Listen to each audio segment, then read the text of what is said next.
Hi, good afternoon, and welcome to May's edition of Oaka Partner Insights. For those of you that haven't been able to join us before, my name is Lucy. I'm a director over here at Oaka Studio, and I'm joined by my colleagues Ewan and Tamara, who you'll hear from later on in the call. Oaka Partner Insights is designed to be a monthly resource dedicated to supporting business applications partners. So whether you're doing Power Platform, customer experience, or even F&O. We try and bring as much educational content together as we possibly can and bring it to you in a monthly webinar. But we support that with a monthly newsletter and a ton of social media engagement in the middle. So please do feel free to follow us on LinkedIn, and hopefully we'll be adding some value to your business applications practice or your business unit. Now, today's topic is one that's personally a very close topic to my heart, as it's something that, along with one of our guest speakers, I've been campaigning for many, many years. And it's all around making sure that our business applications partners are getting the recognition they deserve for the implementations they've been doing, all around this new announcement from Microsoft on dual revenue recognition. So, without further ado, I want to introduce our guest speakers, who this month are Ian Bourne and Matt Batterbee. Now, Ian, would you mind just giving us a brief intro into you? Yeah, certainly, Lucy. Yeah, delighted to have been invited and really enjoy your broadcast. Yeah, my name's Ian Bourne. My company is Cloud 2020. We're kind of based around the Gloucestershire area. We are a Microsoft Dynamics and Power Apps partner, and we very much focus on the SMB arena, which is why this is so important to us. Fabulous. Thanks. And Matt, over to you.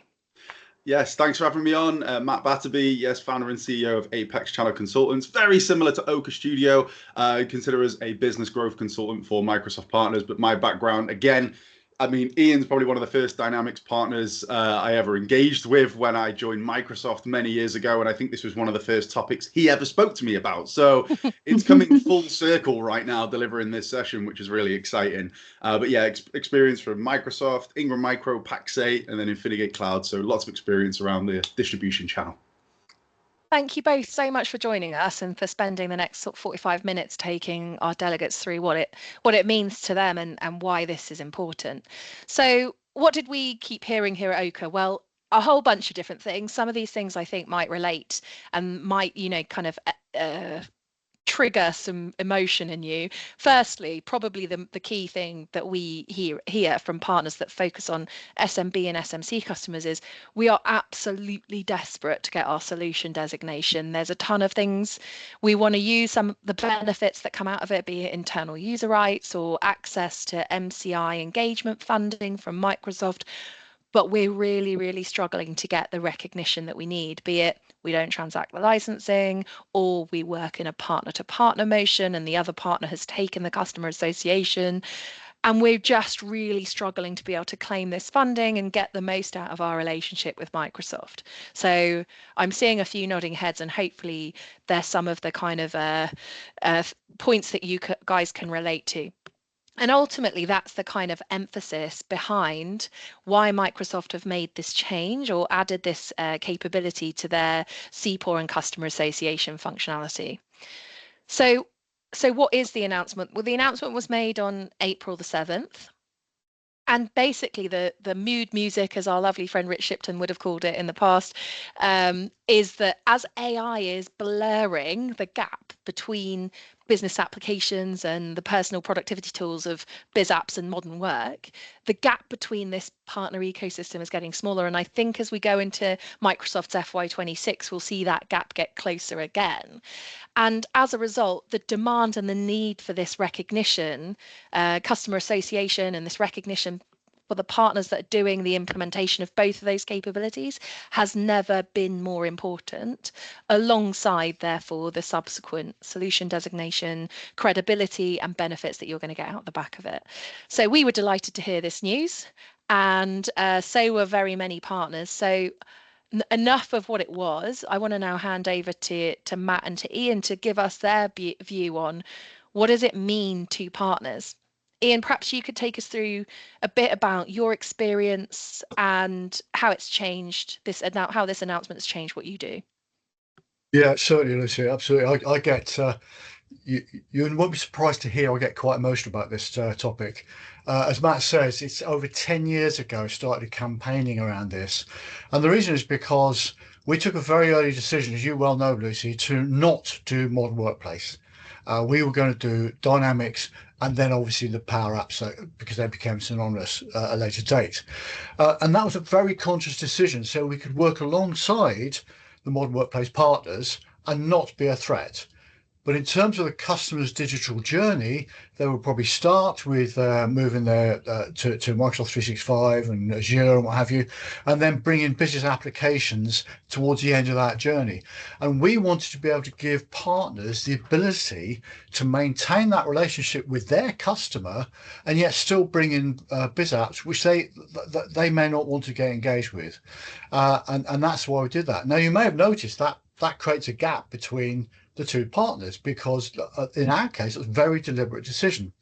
But what it meant was that when we couldn't get the recognition, there's a problem there. So as you mentioned from Rich, the whole point about AI now is merging that together. We've always worked along that basis that it's one solution, but we're adding some flavor to it. Then we hoped we would get some recognition around that. And 10 years ago at a World Partner Convention, some of you may remember that, then it became called Inspire. I was campaigning then to get the recognition because at the time Microsoft View was life's only about enterprise and SMB, SMC did not really count for much.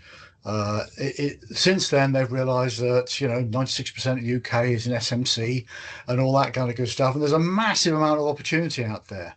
But that again still penalised the partners that were delivering because the entry level boundaries were too high for an SMB deployment for you to actually even get on the scale. So there's lots of reasons why this has been a really positive thing. When I was informed by Microsoft this was going to happen, I was absolutely overjoyed. It means now 2 years ago we took the decision to pull away from partner to partner because the situation was that the more of your capacity you use around partner to partner, the less recognition you get from Microsoft and the more you dropped out of their visibility. And as Lucy said, without that, you're not going to get access to things like MCI, which we were on the trial of, and it worked brilliantly for bringing customers on board. I mean, it was such an amazing bit of, some of those elements were really powerful at drawing customers in and giving them the confidence to go full digitalization. But the more we did partner to partner, the less recognition, the less we got access to those bits and pieces. So hugely important. And I better stop now and let Matt speak. And then there's lots of other things I'd like to bring out around that whole process. Matt, sorry. No, I love the passion behind it. And honestly, I still remember to this day, for the good and the bad, that round table. It was one of my first few months when I was at Microsoft, and one of the first roundtables I did with Dynamics partners. And the sense around the room was just the frustration of exactly what you've just talked about.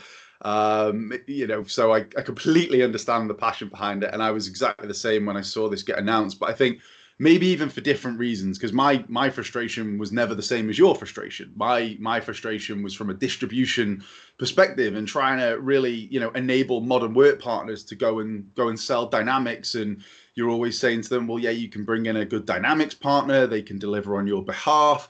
And there was still that hesitancy to let another Microsoft partner come in, even yourselves that don't do modern work. There was always still that hesitancy. And I think now that there's, it's dual recognition, I think that solidifies it a bit more from Microsoft that, hey, this is an official program.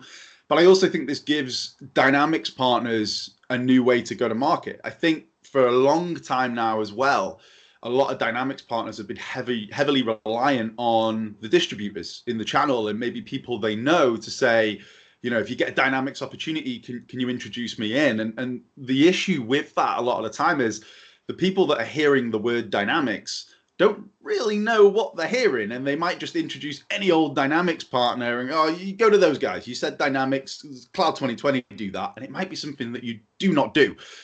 I think this can eventually, and I think it'll take time and it'll take a few partners to kind of step out and do something a bit different. But I think building your own kind of P2P program, building your own recognition program for partners that you're working with, because now there's more incentive for you as Dynamics partners to go and do that, to almost return the favor back to the modern work partners and have that kind of, whether it's a referral program or, almost like your own Microsoft partner program for Dynamics. So I think this can do wonders for Dynamics partners. I think it can do wonders for modern work partners as well. I think it solidifies, as I say, that this is just, a proper program, P2P, because for so long as well, the entire time that I've been in the channel, P2P hasn't changed. It has been very much just certain partners might work with certain disties, or certain partners will work with other partners, but it's never been, I don't know, I feel like it needs to evolve in the way that it operates. And I think this could be the catalyst to drive that evolution of how Dynamics partners are going to market from a P2P perspective. Not just, oh, if you get a Dynamics opportunity, pass it through, but let's make it a proper program. So I think this gives opportunity for a few Dynamics partners in the beginning to kind of step out and do something a bit different. But over time, that'll probably become the norm in terms of how you go to market. Yeah, I couldn't agree with you more, to be honest, Matt. And just a quick observation on that. Some of the partners that we engage with here at Oaka have a little bit like you, Ian, have kind of actively made a decision the other way to say, we're not going to get the recognition, therefore we're not going to get the solution designation, therefore we're not really going to be seen as a partner in Microsoft's eyes. So we're just going to go full hell for leather in that direction. And it's now become a bit of a pivot point. Do we actually go back to becoming a true partner in the sense of the word with Microsoft now as a result of this announcement? So yeah. Got a pitch in there though. I again, also picking up a few points that Matt made there, and Matt, we've been on this journey such a long time, pal. I can't believe it. But I think in the time that we've been on this journey, so has the market, and so have the products that come out from Microsoft. 10 years ago, you start to talk to people about a CRM. They want to know about things like return on investments and stuff like that. I never get asked that question these days. And we also dropped, losing the term CRM. It's about business applications. It's about addressing the needs of the business. When we address the needs of the business, we have got tools to meet just about every possible scenario in the Microsoft toy box. So, it can be done. So I think for the modern workplace partners, there's a few issues here. One is you've maintained that relationship for a long period of time. Don't lose it. If now your customer is looking to move further down the digital transformation journey, take them on that journey. You may not want to deliver it. That's fine. Get a partner you can work with, but still deliver it. I always equate it to an extension built in my house, right? The guy that was a contracted builder, he was not a plumber, he wasn't a roofer, and he wasn't an electrician, but he brought those tools in, okay?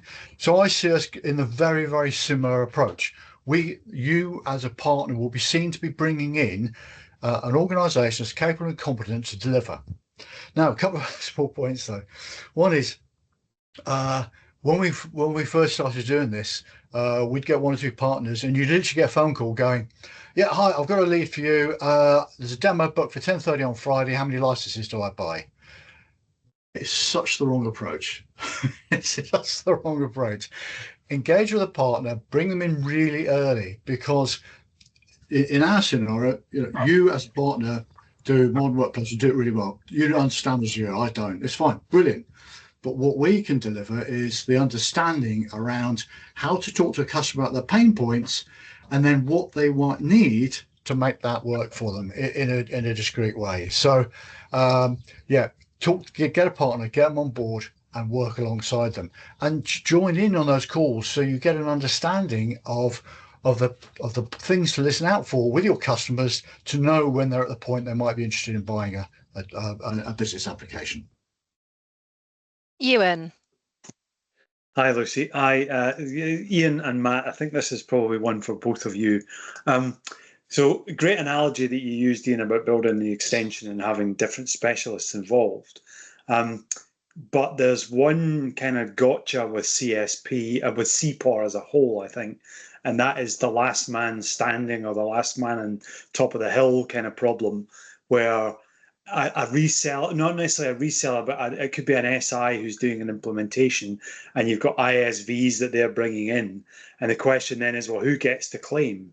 And it used to be that the last one who submitted a claim got it. So even if there was already a partner associated, they could be displaced by somebody else making a claim on top of them. Do you see this as helping to solve that issue at all, or is it still something that we need to manage between effectively different partners that might be of a similar type? No, yeah, and I think that's one of the key elements of this initiative is that now you're not knocking the person off the ladder. You know, it's a joint thing. So, and I think that's great. It recognises the partner that's created the relationship, has got the customer on board, done a lot of really good work for them, but then you bring in this other partner in to do some other elements of it, and you're both being recognised, and that's perfect. So as far as Microsoft's concerned, you're ticking those boxes. You're starting to add some more scores to your partner center numbers, and I've still don't know how they work, but anyway, they do apparently.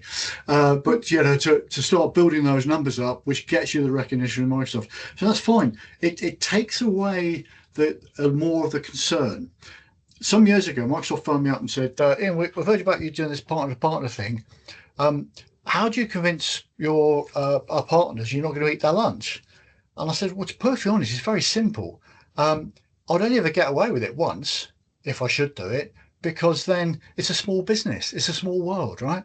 But also, why would I possibly want to do that? I want to convince partners this is a great thing to do, so they bring more business to me." So I think this is now the final brick in the wall to make that happen. I really do believe that, Ian. Brilliant, thanks. I do think I mean, Alex has just asked a really good point in the chat around whether this will reduce the kickbacks from CSP. And my understanding is that the kickbacks are associated to the workloads that you're associated to. And so potentially, yes, if you were associated to some that weren't your implementation in the past. I think one of the other areas that's really interesting is there can still be the case that different partners are claiming association for the same product or workload. And Microsoft's response to that with this new announcement is that they will assess the POE, the proof of execution. And so in however you can, as a partner, strengthen your proof of execution, be it through SOWs that are really clear, be it through proof of emails confirming the project or the contractors go ahead, the more the merrier in that respect. And we have seen claims be rejected and then subsequently accepted based on an improvement in the proof of execution. So, Ian, have you now implemented some of these claims into your organisation? Yeah, we have. No, absolutely. And I know Ewan's going to give a walkthrough a bit later on, but yeah, it's reasonably straightforward. If you go into the incentives and go to customer claims, there is now an additional option in there, so you can claim this incentive. It takes you through. You fill out the details around you, your customer, who the contact is in you as an organisation, who the customer's contact is, and that's got to be at a fairly reasonable level, right? They want to understand that you are talking to people who are decision makers, and then once you get to that stage, you can then enter in the product line identifier, so that it will then come up and show if there are any subscriptions there, and then you can associate yourself with those subscriptions. Once that's all submitted, you've then got to do your proof of execution. But again, it's not particularly onerous. You should have the details there. Might be a statement of work you can actually upload or copy in or what have you. So that should not be a major activity, to be perfectly honest. It then goes away and gets approved, and then away you go. So we put ours through the day we heard, we started to put some of ours through, and they've been approved now. So we're just waiting for the numbers to start appearing on our dashboard. Fabulous. That's really great to hear. And I know that it takes a bit of time to refresh, particularly on the solution designation side, as part of your kind of credit towards that. But just for the people on the call, it is worth noting that you can place retroactive customer association claims back to January the 1st of this year. So if you have onboarded any new projects through partner engagements or however, do go back and review what you've done up until January 1st. If you submit something prior to that, it will get rejected. but anything from January the 1st onwards is kind of good to go. And it tends to take between 24 to 48 hours. Sorry, ignore me. It can take 7 business days for it to get reviewed. But if there are any questions on the quality or the proof of execution of the claim, you'll hear within 5 days. So it's worth just having that point person within your organisation on it within Partner Centre to assess whether there's going to be any kickback on that request, that claim that you've been asking. And then going forward, the customer association or the CPOR claim should be made within 24 to 48 hours of the deal closing. So, it's quite rapid. So it's worth having that kind of internal process. But we'll cover all these next steps towards the end of the call. Ewan, would you mind taking us through the kind of physical step-by-step processes for making one of these claims? Yeah. So as Ian had mentioned, the starting point is in logging in Partner Centre and looking under the incentives tile. So you need to be, I think it's an incentives admin is the role, to be able to see that tile show up. So assuming that this is something that you can get to, you go through incentives. The default is to show you modern working security. Change that to business applications, and then just add a new customer. And what you'll now see is there's this new line which has arrived in the customer type, which is influenced revenue recognition non-incentivized. So it's a little bit of a dichotomy that you go through incentives to make a customer claim which is not itself an incentive. So you don't get any money for doing this. You don't get paid money. You don't get any direct funding or anything. So it is very different to some of the other funded engagements and other types of things that you may have been involved with doing before. Effectively, what this is about is claiming that the reason why a customer is using this license is because of the stuff that I did. And Microsoft isn't going to pay you any revenue to that other than the customer's own usage will count towards your scoring of a solution partner designation. So it's a way of claiming that you're out there influencing what customers are doing. So you go through this thing, say it's an influence revenue recognition non-incentivized, and then that will take you to a page which, as Ian said, you basically just put in some contact info. So I use the snipping tool to redact the actual data in here, because this is like I put some real data in. So you choose your partner location, you put in the customer's tenant ID. Now, interestingly, if you don't know the customer's tenant ID offhand, there's a reasonable good chance of being able to guess what it is, because most customers, especially SMBs, are likely going to be using the same tenant that they use for Microsoft 365 for, it's their main domain. So if you go to this URL that's down in the bottom right, which is just whatismytenantid.com, you can put in any company, contoso.com type domain name, and it will tell you what effectively their Azure Active Directory tenant ID is. And it's very likely that's the same one as is being used for whatever the BizApps workflow is. So you put that tenant ID in, you then choose the CSP sales motion. Again, this is a new addition to this wizard. And then that goes on to the next the next kind of page, where it basically then says, okay, you've got to give us some customer details. So at this point, you put in the customer's name and contact, what their role is, what your contact as the partner is, and what your ISV product is if you're listed in AppSource as an ISV. Now, if it turns out that the customer's domain name, i.e. the tenant that their workload is in, is not the same domain as their email is, you'll get an additional thing in here where you've got to give them an explanation as to why. So you might find an example here where the customer's contact name is actually somebody else, like it could be a consultant that's doing some work for them, and therefore it's not the contoso.com type email address, it's something else. But again, you can just put in a one-liner to explain why that is, and it will let you continue.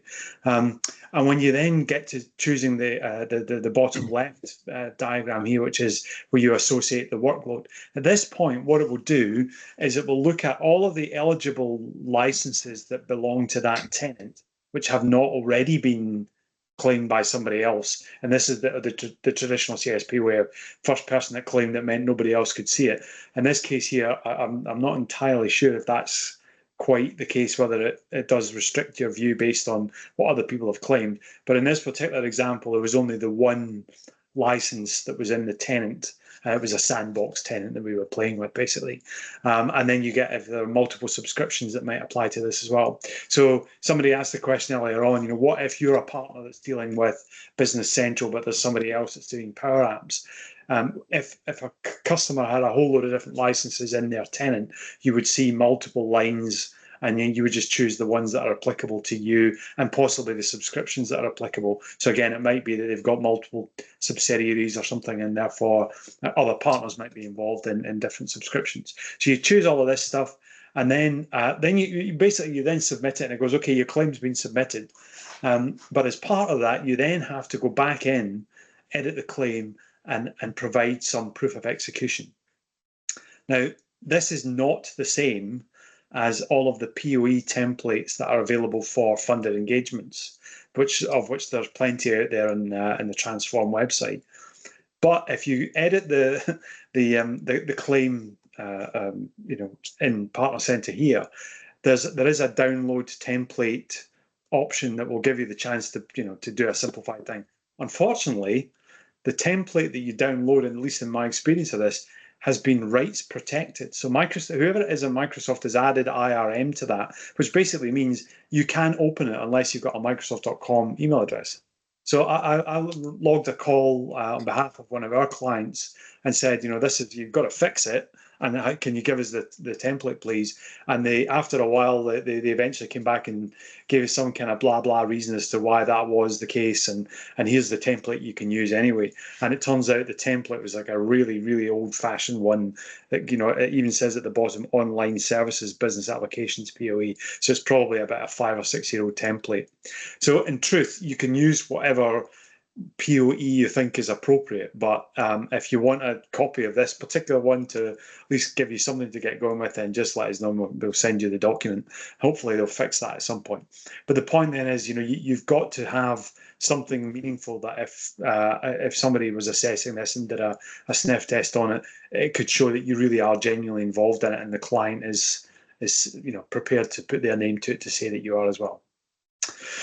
So that's it, really. I mean, again, Ian, I'd be intrigued to find out if you've seen any results from doing this. Certainly, I think there's a bit of once a month time when they tend to recalculate the scores, and it's usually about the middle of the month. So maybe about this time next week, you'll see a whole lot of stuff appear. But I'd be interested to see if it's made any difference to you so far.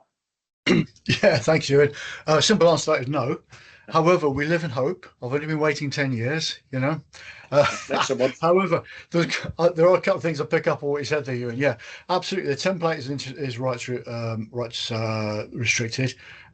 We've also raised that. If anyone needs a template and Ewan's busy, give me a shout. I can get it over to you. And what in the thread of the questions, actually, it really is to think about when to apply. Almost is the question. And to be perfectly honest, really you can apply, it seems to me, from the moment you get a contract signed or a statement of work signed off by the customer. Whereas before, again, it's very much enterprise orientated, where people probably buy thousands of licenses on day one and all that kind of stuff. As we know, in SMB in particular, people only buy 2 or 3 licenses on day one to do the development work and deployment work, and then they only actually buy the licenses when they go live. Well, there's no minimum boundary to get recognized now. You can go in with 1 license. So again, another game changer. So fundamentally, when you've got a project that's been signed off by the customer and they're prepared to put their signature on a proof of execution, go for it. And then as the subscriptions come in and increase, then you'll get that recognition going forward. The other thing at the moment is, and I'm not sure it's been fixed yet, but I'll try again later on perhaps, is Power App subscriptions weren't coming up. So we went back to Microsoft about that, and they've got a way to fix that, I believe. But just keep an eye out for that one. But yeah, we're also hoping that the monthly update of the figures is actually going to start putting us back on the map again. Brilliant. Glad to hear it. Now, Ian, you've just answered a couple of questions in the chat in basically 1 sentence. So thank you. And hopefully Simon and James, that's a good enough answer for you. So thank you so much for doing that. Alex also mentioned, what stage does the deal need to be at to qualify for the 1st of January 2025 milestone date? Now, you also alluded to the fact that as long as a contract has been signed with the customer, that's enough. That's enough for the proof of execution, and therefore, go for it and go and make that ask. And hopefully, if it's not a Power Apps workload, the right license capability and workload is showing up for you. If I could bring up a very important point, actually. First of all, if you're around January, I'd go for it, because this is happening in the background, they're getting up on its feet. But if you've got a document with a date just past the date, obviously it helps. The other thing is, as part of the actual process of signing up, you get through the bit where you put your details in, the customer's details in, what have you, and you actually submit at that point, and then you upload the proof of execution. But tucked in the middle of all that is there's a list of, this is what you said so far, who the contact is, etc., etc. There's a little bit in there which you still got to edit, and it kind of, the first time, a couple of times I did it, I looked over this bit, and it's about 5 fields, and it's things like date that you started, date that you anticipate it to end. Well, I've always left that blank. So as far as I'm concerned, I don't want to break up with a customer, and a couple of other things. So just watch out for that. You have to click edit, and you have to fill those 4 or 5 fields in, but that's where you can put your start date in there. So hopefully that will get over this boundary about the 1st of January at the moment. Good guidance. There are a couple of other questions in the chat that I'm just going to read out loud. So Mark's asked, as a partner who goes in and does rescue jobs for customers who have removed their partner, is there any onus on the original partner approving a claim, or is it specifically the customer? Now, I'm under the impression that the customer doesn't have any input into the claim being requested. But the other partner doesn't. The customer does, because they have to sign the proof of execution. Sign the proof of execution, that's right. It might not, well, in that case, it might not be proof of execution. You may have a support contract, for example. You just got to have some sort of document that proves you're working with that customer, but you're not trying to go to a partner that's been given the HEVO and try and convince them to help you take over from them. You don't have to do that. It's the customer that gives you that endorsement. So in that sense, Ian, after you've submitted the claim, does the customer have to approve it, or is it just by dint of you having proof of execution that's got a customer signature on it, is Microsoft happy that the customer is happy, or do they need to do anything about it? I believe they may go to a customer validation, but I don't realistically think that's the case. I mean, at the moment, they're turning these things around in 24 hours. Basically, when they wake up, they're going and have a look, which is really good. But obviously, as more partners come on board, I'm sure that'll spread out to the 5 to 7 days. But I think the concept is they have the ability to go to a customer, because you give them the customer contact details, email, phone number, title, job title, what have you. So they can go to them directly and go, did this is this partner really working for you, and how's that going, what have you. But I don't think it's the norm, to put it that way. Agreed. We've not heard many scenarios of that being the case. Now, Afzal asks a really interesting question around whether we've got any content on what should be put in a statement of work or a contract or something like that to make this request from customers. Now, we've got some examples of statements that we can share with you after this call, but Ian or Matt, I just wondered if you had any experience you can call on around the way that you position customer associations to customers, or Matt, through partner to those customers. Have you got any examples of good practice, best practice there? I think, and coming back from the distribution landscape, one thing that was definitely for sure was Microsoft were looking at everything. Essentially, if we were putting in for funding or anything as a distributor, it was, I don't want to say it was getting more difficult, but we were definitely getting more questions than I was maybe 3 years ago, before getting any kind of funding or anything like that. So I definitely feel like making sure that you're essentially leaving no stone unturned, and as much information as possible is going to make a much more smoother process, especially with the way I've seen Microsoft go in how they're approving certain things. Yeah, I think to support what Matt's saying there, what you've got to do is you've got to give Microsoft enough evidence so they cannot be seen to be favouring one partner over another, and that kind of premise is a way a lot of things happen, isn't it? You know, like funding streams, stuff like that.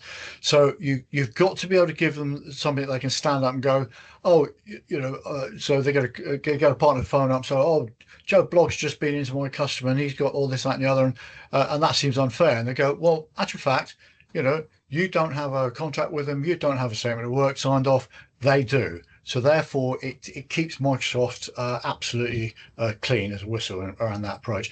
You've just got to give them the evidence to give and enable you to take this opportunity up. And Afzal's also mentioned that he's been putting actual product names and SKUs into the SOW to identify the scope of the project. So that was great bit of guidance. Thank you. Now, with a few minutes left to go, what do we want to leave you guys on? Well, if you don't mind, next slide, please, Ewan. Firstly, take some time out and review the customers that you could be claiming for since the January the 1st deadline. However you choose to do that, whether it's in your own CRM solution or however you want to do it, take the time to do that. And I would encourage you to then potentially even build a process in your own CRM solution if you don't have one already for identifying when there's opportunity to go and make additional claims going forward, and make sure that process is, the team that you're working with or individuals that you're engaged with within your own organization are au fait with what that process is. All too often we've seen partners forget to make the ask, not get the association, and ultimately miss out on the benefit that you're going to realize. And then, do set a diary note for the month following. So associations will be attributed towards credit for your solution designation the following month following the approved claim. So just make that diary note. Are we getting the customer association that we have requested and that has been approved? Because as much as we would love it to be smooth, occasionally there is opportunity for error within the technology from Partner Centre's perspective. And I can see Ewan nodding here because the poor guy's had to make many of these claims on behalf of Oaka partners in the past. And then, as I say, review your solution designation fit gap. It's likely that this is going to accelerate your chance to receive your business application solution designation. And it may be that it's now no longer as far away as it possibly might have been prior to this announcement being made. And, ensure then that you have a plan going forward for how you're going to hit that, particularly if being able to claim customer associations is becoming easier, it might be that you need to put your foot on the gas with your certifications. Quite often we find organisations that are targeting SMB are much closer to their solution designation from a certification perspective and less so with the customer associations, and their performance and their net new deployment metrics are low. But it has meant that we've seen some partners take the foot off the gas when it comes to certification. So just make sure that you're on track, because you only need to be eligible whilst you're renewing or you're subscribing to your solution designation the first time. So just make sure that you keep that in mind and treat gaining your solution designation like you would a project. Have a point person, make sure they've got accountability, make sure they've got space in their day, time, etc., in order to review it, because it's super important. But most importantly, once you've attained it, ensure that you're using the benefits out the back of it. Ewan, I'm not sure, but the slide doesn't seem to be showing quite right. If you could have a look at it, it'd be great. Thank you. Okay. Perfect. Thank you. We've talked about it slightly already, but make sure your POE is as strong as it can be. Give no reason for Microsoft to reject your claim. The more the merrier when it comes to details. We've even seen some partners using email correspondence, as well as the statement of work that we've talked about. And I love the suggestion from Afzal on the detail around the SKUs and the actual products that are being used. And then finally, if you do need any support, particularly around that attaining that solution designation, do feel free to reach out. Our email address is on the next slide. So, we're all ears and we're here to support the business applications partner community. So we're happy to lean in and support where needed. Now, guys, are there any questions that we've missed out on that we want to answer before we wrap up the call? There are a couple of questions I think we might have missed. Emma, Corbs, did we answer your question succinctly enough, or do you want to pop in with that one now? Well, funny enough, I've decided to strike whilst the iron's hot. And I've jumped in to step through the new process. So I was basically asking, I was trying to do a CPOR missing workloads, had about 74,000 tickets into Microsoft to no avail. And so I've just stepped through the new process, and strangely enough, the missing workloads are under that tab. So this must be a prime example where somebody else has claimed them. So that's really brilliant. My only disappointment potentially is these were for the latter part of last year, so I don't know whether Microsoft will approve this new process because of the date. Emma, I'd go for it. Just at the moment, there's you might find it goes through. Yeah. Okay. I like that approach. Just go for it. Just do it. You can only get declined. If you don't go for it, you won't get accepted. Give it a try. Yeah. Well, that's anyway, it's very exciting so far. And you're very close, I know, to your solution designation, so we'll be celebrating when you get there. Parvez asks, do you necessarily need a direct commercial agreement with a customer to qualify for the partner recognition? E.g., if you've operated as a subcontractor to the customer via another consultancy / partner, so you don't have a direct commercial agreement, is this likely to be recognised? I don't believe so. I think you need to have a direct relationship with the customer. Do you agree, guys? I think your only option there is if the partner between you and the customer are prepared to share their commercial documentation where they identify they're going to be subcontracting to you. I mean, there's got to be an audit trail in there somewhere for Microsoft to sign off on it. Agreed. Yeah. Okay, I'm just double checking, see if there's anything else. Guys, you can feel free to put any questions in this chat. It's going to stay live, so feel free to continue to ask the questions. But in the meantime, I just want to take a few minutes to thank our guest speakers, Matt and Ian. Thank you so much for your guidance, your experience, your anecdotes. We've been delighted to have you. And thank you all for joining. We had 46 people on at the peak of the call. And so this is obviously a hot topic for partners in this space. So delighted to see you attend. We'll have the recording. So if there's anyone else within your organisation that you think would get value from hearing this messaging, feel free to send it to them. And in the meantime, feel free to reach out on LinkedIn or drop us an email on hello@oaka.studio. We'd be delighted to hear from you. Have a great rest of your day. Enjoy the sunshine, and good luck with your CPOR claims. Thanks, everyone. Thanks, everyone. Thanks, guys. Bye. Thanks all. Cheers, guys.